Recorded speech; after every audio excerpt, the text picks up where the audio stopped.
आश्रम कर्मों की आने के द्वार को आश्रम कहते हैं। 7 तत्व हैं तो निरंतर अपने आप को जानने की भावना, निरंतर संबर और निर्जा की भावना।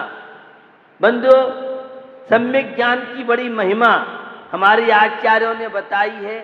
ताते जिनवर कथित तत्व अभ्यास करीजे, संशय विभ्रम मोह त्याग आपो लख लीजे। यह मानुष पर्याय शुक्ल सुनवो जिनवानी, यह विद गए न मिले सुमन जो उदद समानी। यह मनुष्य पर्याय बहुत दुर्लभ है, और एक बार मनुष्य पर्याय हाथ से चली गई तो पता नहीं कब कैसे मिलेगी, कोई इसका भरोसा नहीं है। एक चिंतामणि रत्न किसी को मिल जाए और वह चिंतामणि रत्न से सब सामग्री मिल गई, और एक कौआ आया काव काव कर रहा है, अरे शांति से तू खाने नहीं खाना देता है।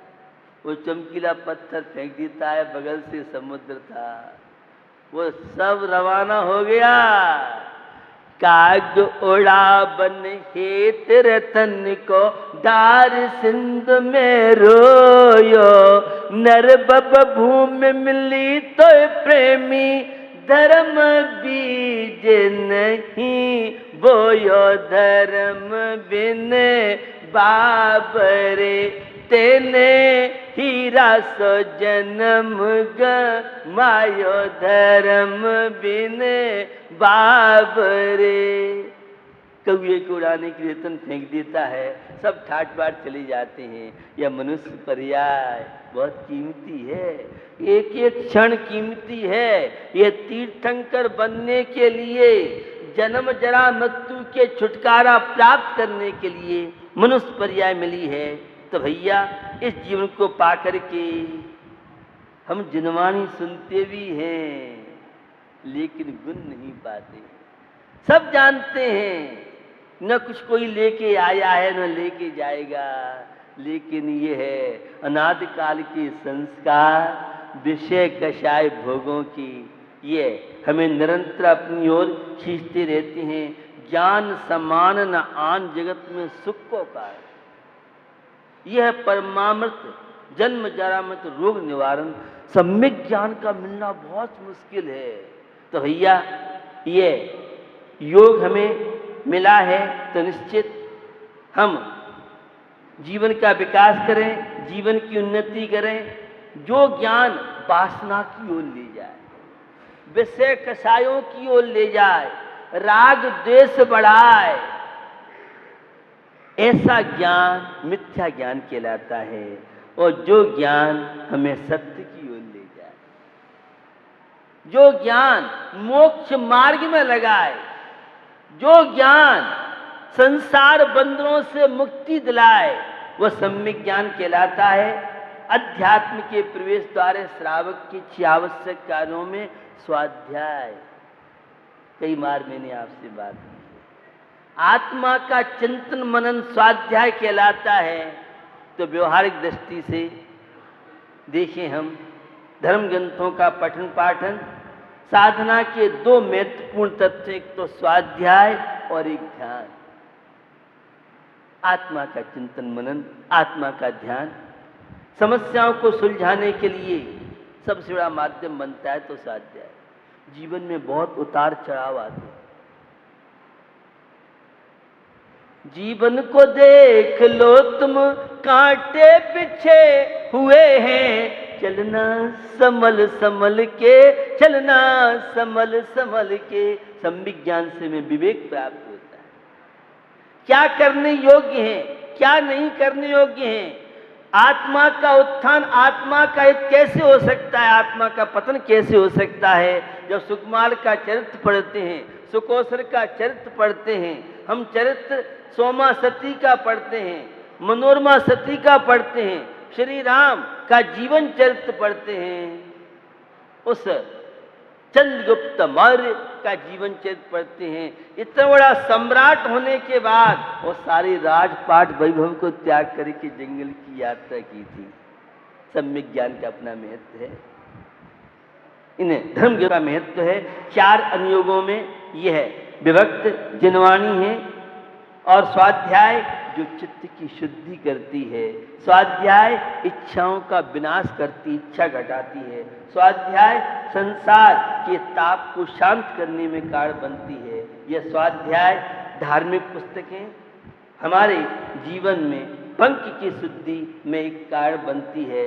द्रव्य कर्म, नो कर्म, भाव कर्मों से मुक्त होने के लिए तो निश्चित हम लोगों को धार्मिक ग्रंथों का पठन पाठन और एकांतवास से बचना चाहिए। अनेकांत शैली से अकेले निश्चय ने को मानता है, वह मिथ्या दृष्टि अज्ञानी अधर्मात्मा। जो अकेले व्यवहार ने को मानता है वह भी अधर्मात्मा मिथ्या रहता है। निश्चय व्यवहार एक सिक्के के 2 पहलू हैं। अकेले भाग्य से काम नहीं होता, अकेले पुरुषार्थ से काम नहीं होता है। सम्यक ज्ञान की बड़ी महिमा है। हम अपने जीवन में एक छोटी सी कहानी सुना के, एक सेठ जी थे, धार्मिक थे, स्वाध्याय करते। विदेशों में हर घर में लाइब्रेरी मिलेगी। ये जब से टीवी के चैनल आए, साहित्यकार पठन पाठन की परंपरा घटती जा रही। धार्मिक ग्रंथ पढ़ते थे, जीवन में कोई समस्या आती थी तो शंत्र बना देते थे। अब आजकल ये सब चीजें विदा लेती जा रही हैं, समस्या जीवन बढ़ती जा रही है। एक बार क्या हुआ, चोरी करने चोर आए, सेठ जी पता पड़ गया। सरदार कहता है आपको सबसे कीमती जो सामान है वह आप ले, बाकी के हम ले जाए। वह एक अलमारी में धर्म ग्रंथ रखा था, उनको उठा के सेठ जी जाने लगे। सरदार कहते भी मैंने तो एक आता तुमसे सबसे कीमती जो वस्तुओं में ले जाओ। सेठ जी कहते हैं मेरे लिए तो ये धर्म ग्रंथ है, इससे बढ़ के कोई भी बहुरत्न कीमती। हर घर में धार्मिक ग्रंथ होने चाहिए, चाहे आप पढ़ो या मत पढ़ो। हम तो क्या करते, पहले तो धर्म ग्रंथ रखते नहीं हैं, और हो भी तो इकट्ठे हुए और ले जा करके मंदिर में रखे आओ। साड़ी के लिए तो गोदरेज की अलमारी है, पेंट शर्ट कपड़ों के लिए तो बढ़िया बढ़िया सुरक्षा के स्थान हैं, और धर्म ग्रंथ ये पोथा पत्री या तो किसी रद्दी में बिछवा दो, और ज्यादा रुचि है, इंटरेस्ट विवेक है तो मंदिर में रखवा दो। मंदिर कमेटी बड़ी परेशान है। भैया धर्म ग्रंथ देव शास्त्र गुरु का अपना महत्व है। ये रतन है, रतन बेरतन तो नश्वर क्षय भंगुर है, और ये रतन तेरे को अनंत दर्शन, अनंत ज्ञान, अनंत सुख आदि की प्राप्ति करा देंगे। जिनवाणी का एक लफ्ज सुनने वाला क्या नहीं प्राप्त कर सकता है। शिवभूति मुनि महाराज जिन्हें शिवोपशम नहीं था और तिल तुष्मात भिन्नम, सेठ जी कहते हैं भैया ये जिनवाणी है, ये संसार से पार कराने वाली है। यही यथार्थ ज्ञान, यही मोक्ष का कारण परमात्मा बनाएगी। ये सब तो जितने रतन हैं ये सब यहाँ छूट जाएंगे। ये सम्यक ज्ञान मेरे साथ अनंत काल तक रहेगा। सरदारों ने सारा माल वहीं छोड़ा और सेठ जी से संकल्प लिया, आज से हम अपने जीवन में चोरी रूपी पाप नहीं करेंगे। एक सद्ग्रस्त की जीवन से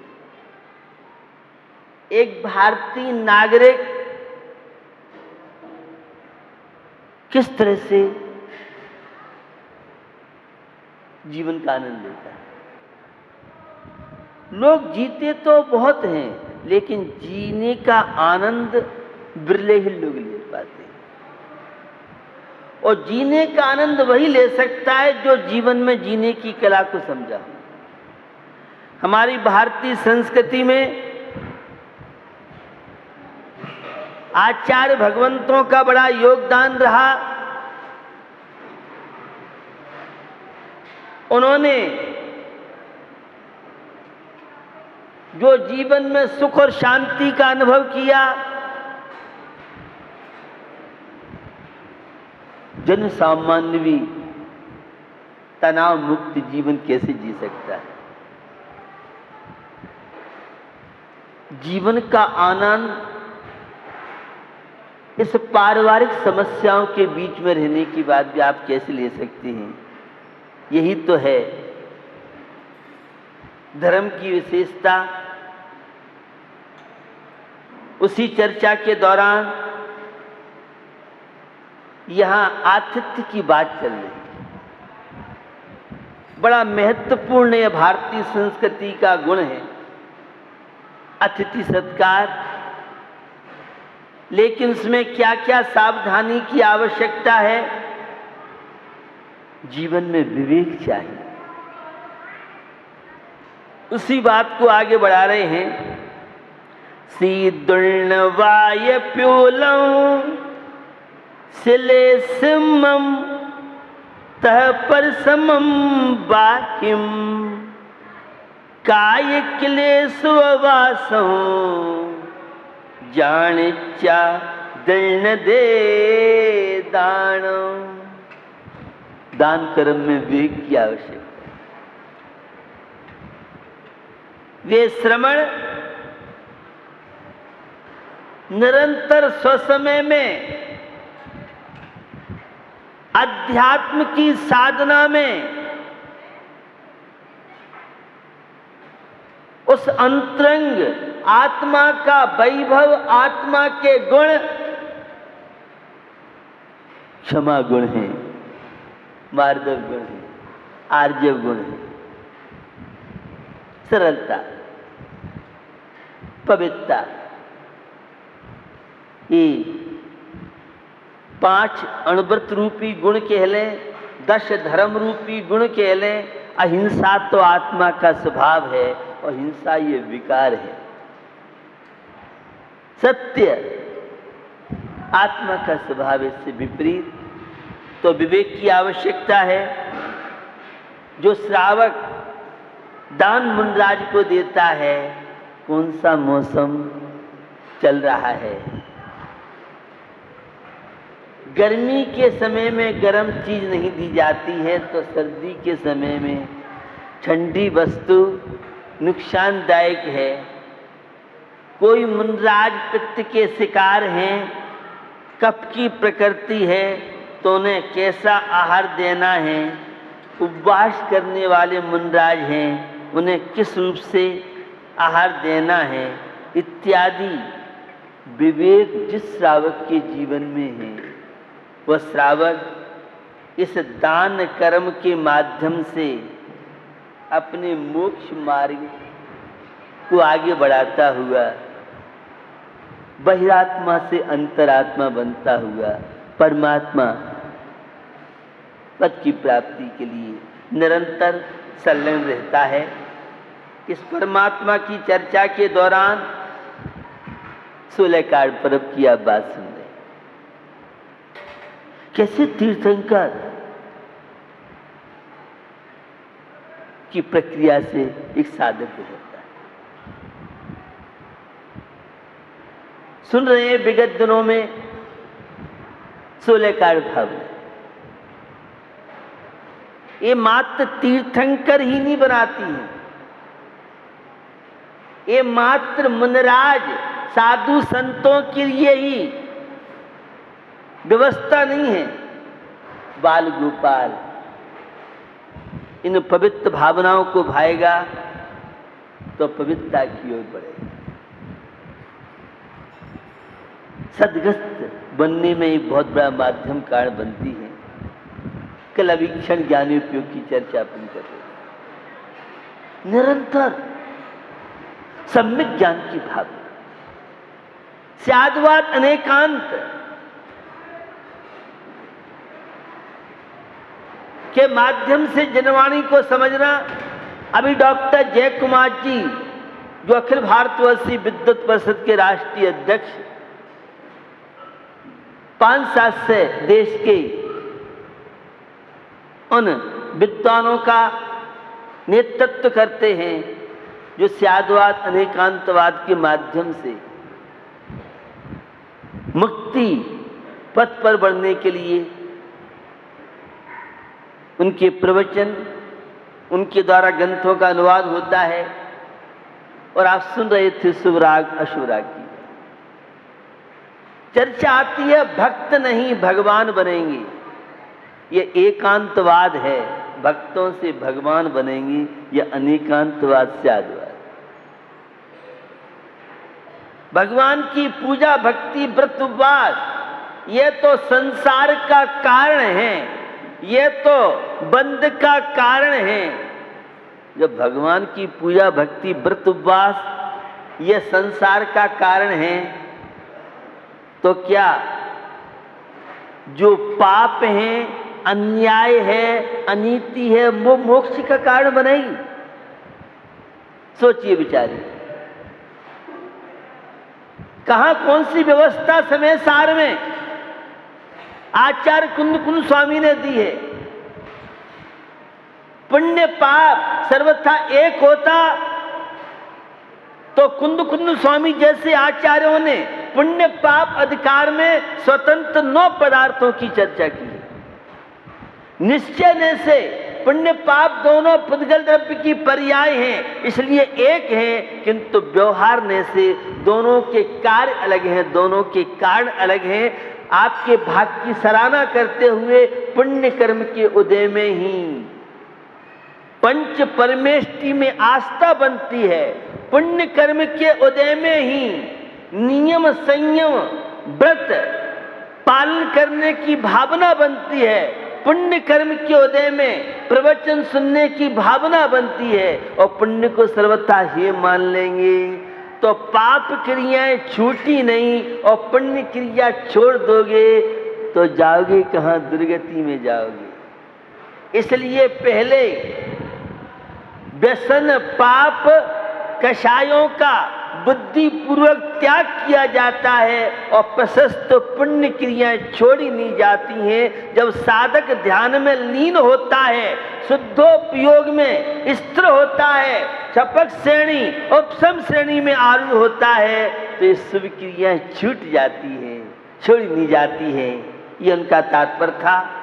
तो पूजा भक्ति व्रत उपवास एकांत से संसार का कारण नहीं है, यह संवर और निद्रा का कारण भी आचार्यों ने माने हैं। और पुरुषाशुद्धि उपाय में इनांश दृष्टि, जितने अंशों में राग है उतने अंशों में बंध है, और जितने अंशों में बीत रागता है उतने अंशों में संवर निद्रा है।